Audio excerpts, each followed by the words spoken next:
to Senator Deb Fischer, the Nebraska Republican, kind enough to join us. What do you think of this, Senator, the back and forth as to artificial intelligence? Some people are thinking there's got to be a pause, including some of the biggest boosters of it. China isn't pausing, so what do we do?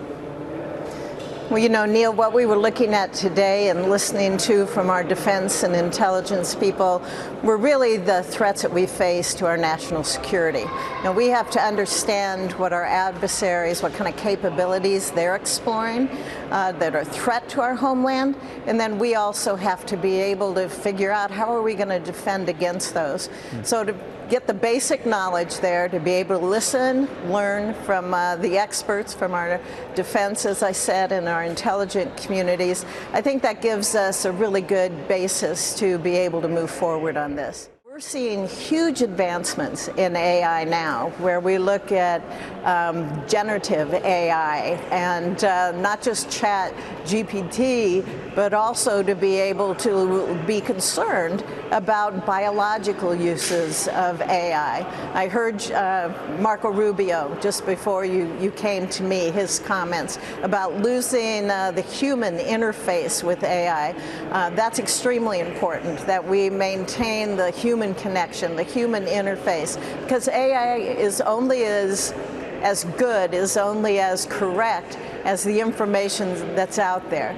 You know, it's that collecting the stuff in the past. Well, that stuff better be right. Well, you know, Senator, seeing as you sit on the Armed Services Committee, very influential in foreign policy matters, I wonder what you make of the president's decision right now to hold off on pushing NATO membership for Ukraine.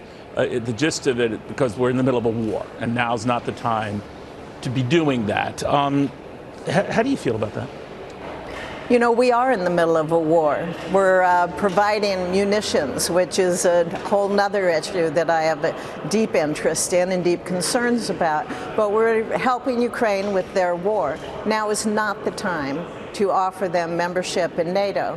When we see a conclusion to these hostilities, when Russia withdraws from the sovereign land of Ukraine, that's the time then to talk about admission into NATO.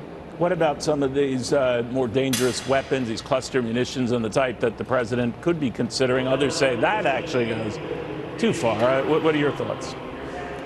You know, the Russians have been using the cluster bombs since the beginning of this conflict. The Ukrainians also have used cluster bombs as well. That's one thing that we can send them. But Neil, we have to look deeper into our own production capacity of munitions. We've been sending over a lot of things to help the Ukrainians help themselves in conducting their defense against the Russians. We don't want to lose our capacity to defend our country. We want to make sure we have production lines up and running, that we are able to have a budget that recognizes the needs that we have for our own country, for our own security.